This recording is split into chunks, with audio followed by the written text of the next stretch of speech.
নমস্কার, আশা করি সবাই ভালো আছো। তো আজকে আবার জিকে ক্লাস শুরু করছি। দেখো, প্রথম প্রশ্ন হচ্ছে মরু অঞ্চলে মাটির অপর নাম কি? উত্তর হবে কি সিরোজেম, অপশন এ। 2 নম্বর প্রশ্ন দেখো, নিম্নোক্ত কোনটি কেউলার্দ ঘানা পাখি অভয়ারণ্য নামে পরিচিত? এটা অবশ্যই ভরতপুর, রাজস্থান। ঠিক আছে, তাহলে অপশন ডি। পরের প্রশ্ন দেখো 3 নম্বর, ডোল্লু কুনিথা কোন রাজ্যের একটি লোকনৃত্য? এটা হবে কর্ণাটকের লোক। ঠিক আছে, উত্তর সি।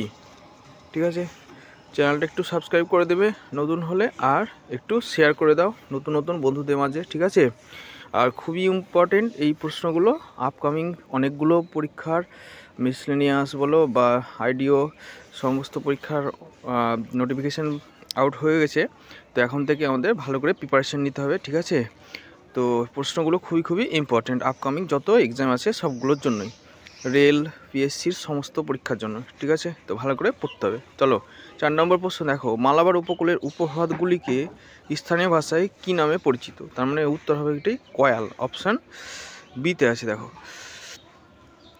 তারপরে হচ্ছে প্রাচ্যের নন্দনকানন কাকে বলা হয়? এটা হচ্ছে কাশ্মীর উপত্যকা, অপশান বি।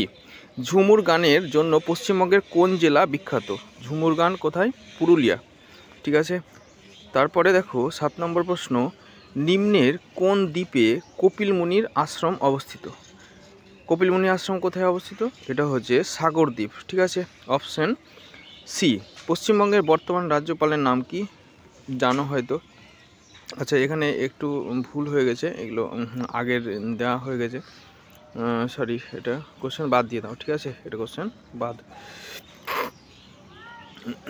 এখন জানো হয়তো, এখনকার যে আছেন তিনি হচ্ছেন সিভি আনন্দ। ঠিক আছে, পশ্চিমবঙ্গের বর্তমান রাজ্যপাল হচ্ছে সিভি আনন্দ।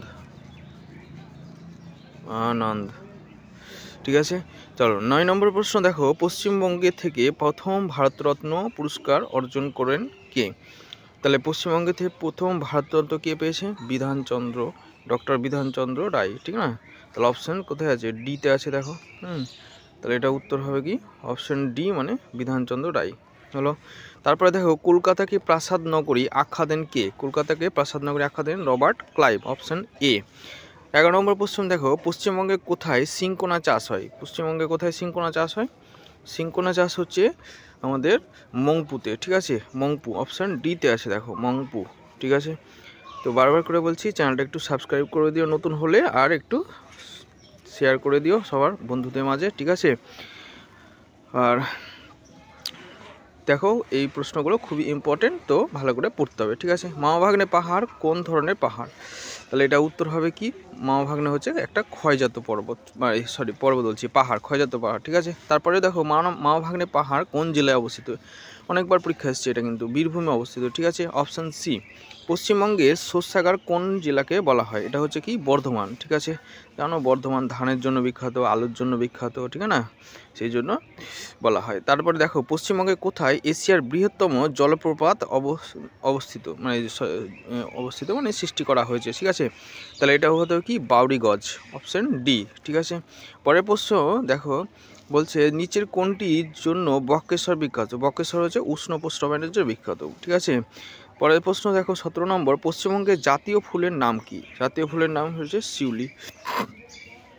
এটা হচ্ছে, চ্যানেলটা একটু সাবস্ক্রাইব করে দেবে, বারবার করে রিকোয়েস্ট করছি। ঠিক আছে, তো আর নতুন হলে নতুনদের কাছে একটু শেয়ার করে দিও। পশ্চিমবঙ্গের মোট দেখো রাজ্যের মোট আয়তনে কত? তাহলে এটা অপশান হবে সিতে আছে। দেখো, 88,752 কিলোমিটার পশ্চিমবঙ্গের মোট হচ্ছে আয়তন। ঠিক আছে, তাহলে অপশান হচ্ছে সিতে আছে। দেখো, পরের প্রশ্ন দেখো, ভারতের প্রথম পরমাণু শক্তি কেন্দ্র কোনটি? পরমাণু শক্তি কেন্দ্র হচ্ছে ভারতের প্রথম তারাপুর। ঠিক আছে, এটা কোন রাজ্যে অবস্থিত? একটু কমেন্ট করে জানিয়ে দেবে। পশ্চিমবঙ্গে কোথায় কল্যাণেশ্বরী মন্দির অবস্থিত? কল্যাণেশ্বরী মন্দির হচ্ছে মাইথনে আছে, মাইথন। ঠিক আছে, মাইথনে অনেকেই হয়তো পিকনিক করতে গেছো, জানো হয়তো। যাই হোক, পরের প্রশ্ন দেখো 21 নম্বর প্রশ্ন, ইউরোপের ব্যস্ততম অভ্যন্তরীণ জলপথ কোনটি? এটা উত্তর হবে কি রাইন নদী। ঠিক আছে, রাইন, বি, অপশন বি। সূর্যের দ্বিতীয় নিকটতম গ্রহ কোনটি? বলে ফেলা হচ্ছে শুক্র, তাই না? আর প্রথম যদি বলে তাহলে হচ্ছে প্রথম নিকটতম মানে বুধ। ঠিক আছে, তারপরেই শুক্র আছে। তারপরে দেখো, ভারতের সর্বাধিক বৃষ্টিপাতযুক্ত অঞ্চল এর নাম কি? ভারতের সর্বাধিক বৃষ্টিপাত কোথায়? চেরাপুঞ্জি, অপশন এতে আছে। ঠিক আছে, তো পরের প্রশ্ন দেখো, পরের প্রশ্ন হচ্ছে কি সৌরকোষ দিয়ে কি তৈরি হয়? সৌরকোষ দিয়ে কি তৈরি হয়? এটা হচ্ছে মানে সৌরকোষ দিয়ে কি তৈরি বলছি, সৌরকোষ কি দিয়ে তৈরি হয়? এটা অপশান হচ্ছে কোথায়? অপশান হবে কি এটা হচ্ছে আমাদের জার্মেনিয়াম এবং সিলিকন, দুটোই হতে পারে। ঠিক আছে, তাহলে অপশান সিতে আছে দেখো। তাহলে পরের প্রশ্ন 25 নম্বর প্রশ্ন এবং আমাদের লাস্ট প্রশ্ন আজকে, সেটা হচ্ছে বাতাসের শহর কাকে বলা হয়? এটা হচ্ছে অপশান কি শিকাগো হবে, শিকাগো। ঠিক আছে, বাতাসের শহর বলা হয় শিকাগোকে।